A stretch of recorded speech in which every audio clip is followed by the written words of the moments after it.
2020 marks, I believe, the 31st crop for the AGCARES farm, and in some ways this has been the most challenging, I think, of all those years with the weather conditions and then the pandemic conditions to go along with it.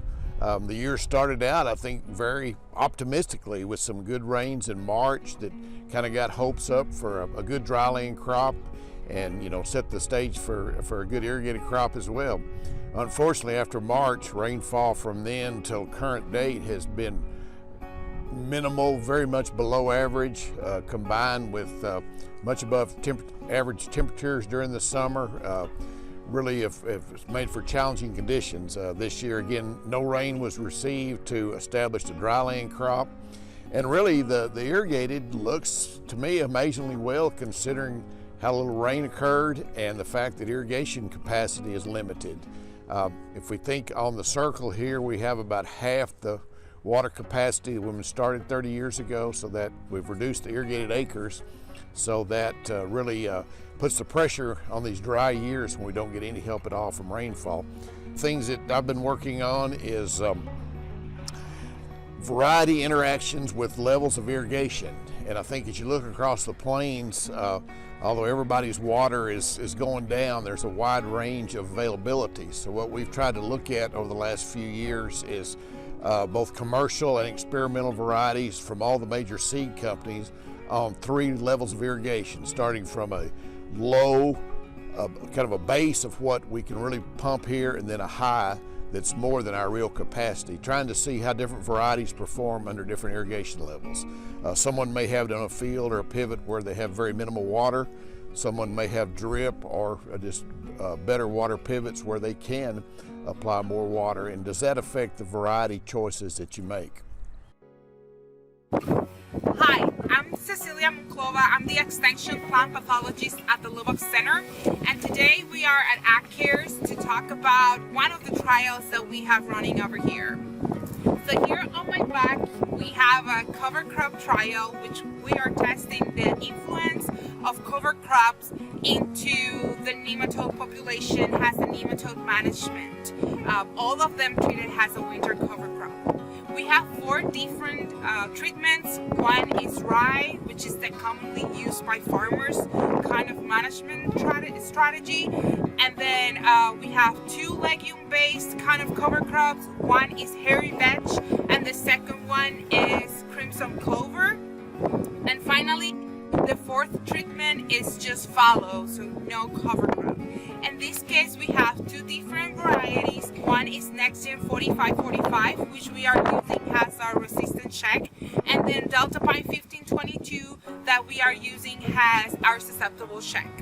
So one of the things we are testing is the nutrient, how the cover crop will influence the nutrient absorption from the soil, and our preliminary results have shown that rye is the cover crop that absorbs more of the nitrogen available in the soil compared to the other treatments of hairy vetch and crimson clover.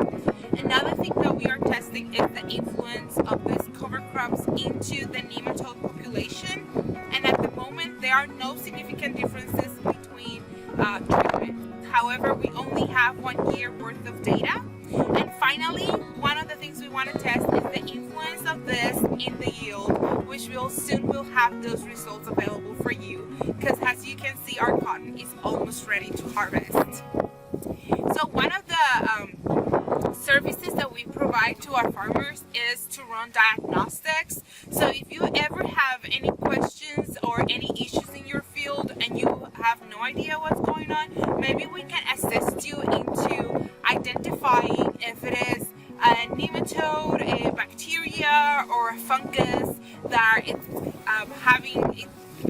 causing the issues in your field. So feel free to reach out. I will leave my contact information, and also there is a diagnostic lab in Amarillo, Texas, where you can send your samples if you also want those diagnoses run for you. Thank you. Hi, my name is Katie Lewis. I'm an associate professor with Texas A&M AgriLife Research and Texas Tech University located in Lubbock, Texas. So our research that we're conducting here at the AGCARES farm is really focused on the needs of the farmers, particularly in Dawson County. So a big question that's been raised in the last 5 to 10 years is how do we make cover crops work in an area such as this, semi-arid, hot, dry, limited moisture. When you're planting a cover crop, it's obviously using that winter moisture that you would like to be storing. And so a lot of the research that we're conducting here is really focused on how do we optimize a cover crop in a semi-arid environment.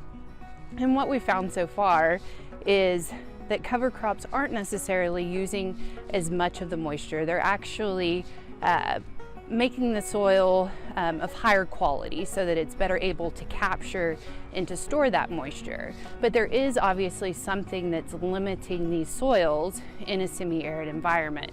And so we've really been trying to explore what that limiting factor is, in addition, of course, to some moisture limitations. So one of the things that we're looking at is the effects of the cover crops on the biological aspects of the soil. And what we found is that we are improving the biological activity below ground, but like I mentioned, we're still not seeing that in yields. We're still seeing a reduction or no improvements in yields with a cover crop system. And the system that we have here at AGCARES is a very important one. It has been in place for 22 years now. It was established in 1998 to compare a rye cover crop in a no-tillage system to conventional tillage without a cover crop, so winter fallow. And so it is a really important long-term study where we can really evaluate the effects that cover crops have not only on the soil, but on cotton yield as well. Another aspect that we're investigating is looking at the interactions of cover crops and nitrogen management. And some of the preliminary data has shown us that if we move our nitrogen applications to earlier in the season, that we can overcome some of the nitrogen limitations that are being caused from the cover crop. And so with a cover crop, you're adding large amounts of residue to the soil, which is good, again, from a biological standpoint because it's stimulating microbial activity, it's enhancing the physical aspects of the soil as well as the chemical aspects. But one thing that can happen, especially in a soil with limited organic carbon, is you're adding large amounts of organic material to the soil, and any inorganic fertilizer nitrogen that's being applied to the soil, the microorganisms, as they're decomposing that organic material, they're going to be utilizing that nitrogen. The microbe is always going to outcompete the plant, and so it's going to take any available nitrogen and it's going to keep the plant from being able to utilize that nitrogen. And so we have what's called nitrogen immobilization. In this case, that nitrogen won't become available until later in the growing season, possibly too late for the cotton crop. And so if we move our nitrogen applications earlier in the season, we're hoping that maybe that's stimulating that microbial activity sooner and that we can overcome immobilization more quickly in the soil. Some of the other nutrient research that we're conducting is looking at potassium application methods. So we're comparing foliar applications to side dress applications as well as in-furrow applications of potassium. So our soils here in the semi-arid Dawson County area have adequate potassium according to our soil tests. However, we still see a response to that potassium. And where we see the greatest return on investment is with an in-furrow application that's applied at planting.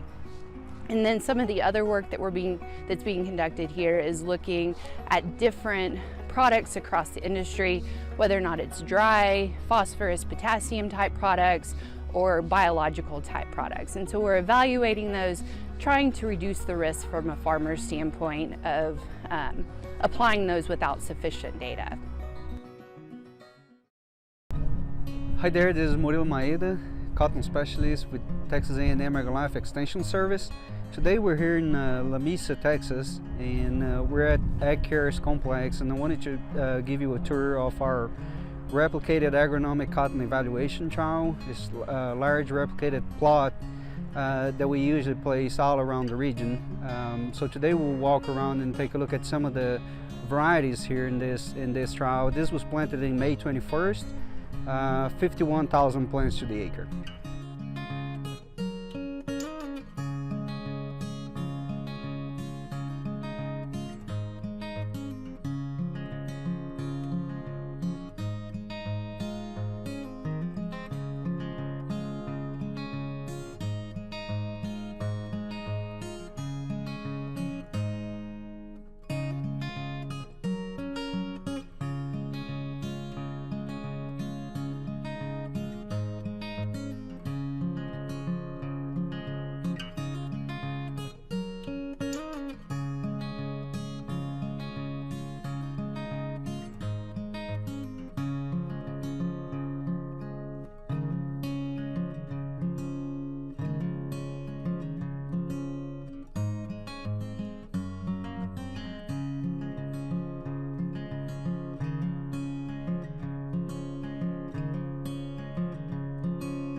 One of the things that we've looked at AgCares since the farm was first initiated was small grain cover crops. And this was seen initially as a way to try to protect young cotton plants, protect the soil from blowing. In those early days, the real challenges were weed control, and that was prior to the development of Roundup Ready cotton, and trying to control weeds in a no-till cover crop situation was very difficult. When Roundup Ready came along, that made it a lot easier. And really our goals through the years were more at can we protect young cotton from wind and sand damage and protect the soil, and really can we do that, grow a crop and make a yield that's equal or better than a conventional till. And I'd say through the years the yields have been pretty similar. A lot of times if you looked at the cotton in early June, it looked so much better in the cover because it was protected from the wind and the sand, but was all said and done, the yields weren't that much different. But when Katie started working down here, I think that really increased the efforts to really see what's going on there from a soil standpoint. Yeah, so you know, to kind of reiterate what you said, I still think the primary goal of a cover crop should really be to reduce soil erosion, because you know it's in that top couple inches really where we have the greatest nutrients, the greatest microbial activity is really what's going on in that top couple of centimeters. But yes, we've started looking a little deeper into the soil, trying to really figure out what benefits that cover crop is providing or potentially what detriments it's causing to not see that increase in yield. And so we're looking at chemical aspects, physical aspects, as well as microbial aspects. And some of the newer things that we're starting to discover is that from these managed systems where we have a cover crop in place, that we are doing just as well as a native, if not better, from a biological standpoint. And so here recently we collected some soil samples from a native site that had an Amarillo soil series, the same as what we have here in the long-term sites. And from a biological standpoint, we are doing just as well in these managed systems, primarily because we are able to add greater residue to that system in a managed setting compared to a native site. One thing that's concerned me, I guess, is the national issue of cover crops and soil health.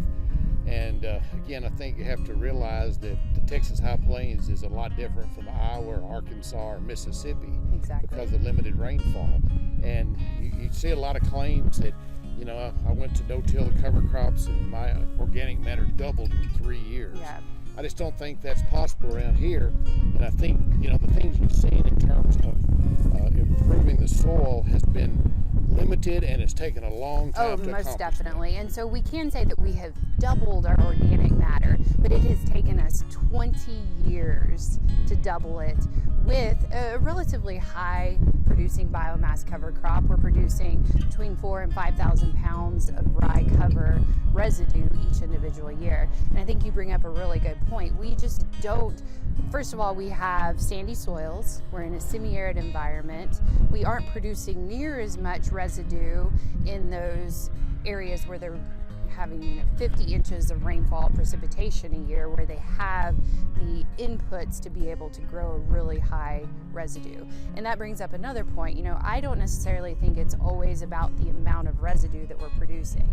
Just because we're adding these large amounts doesn't mean that you're going to double your organic matter in a shorter amount of time.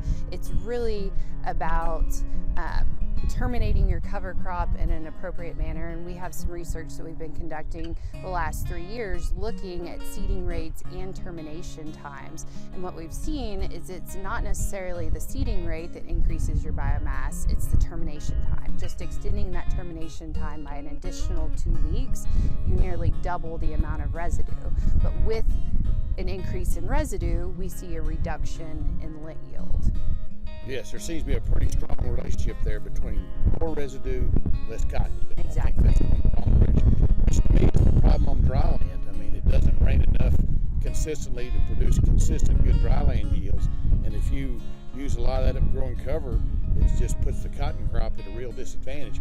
One thing I read in a farm magazine a couple of years ago, there was a farmer in Iowa said the reason he liked cover crops is it dried the ground out so he could plant sooner.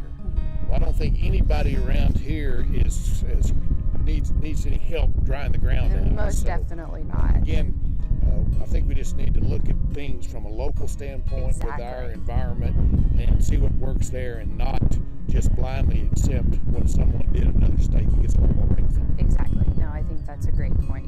You really need to look at it even on a farm-by-farm basis and really figure out what works best, what sort of management practices you can implement. And then that brings up another point too, where should you go with a rotation versus a cover crop? And what we've seen from some of the work that we're doing here is that you are better off with a rotation. You can save that water for the cotton crop, or you can devote greater amounts of water to the cotton crop in, say, a cotton wheat fallow rotation. And you're still getting that benefit of the added residue, the surface protection from that residue as well.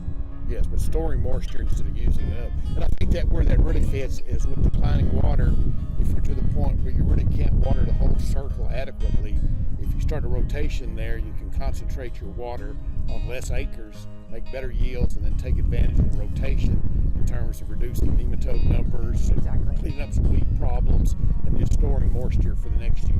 I think what we've seen down here the last, I would say 4 to 5 years averaged together is about a 25% yield boost, where we're having a rotation versus either conventional till or the cover crop. And I think that's most of that, I think, is from moisture storage, and also probably here help from the nematodes as well.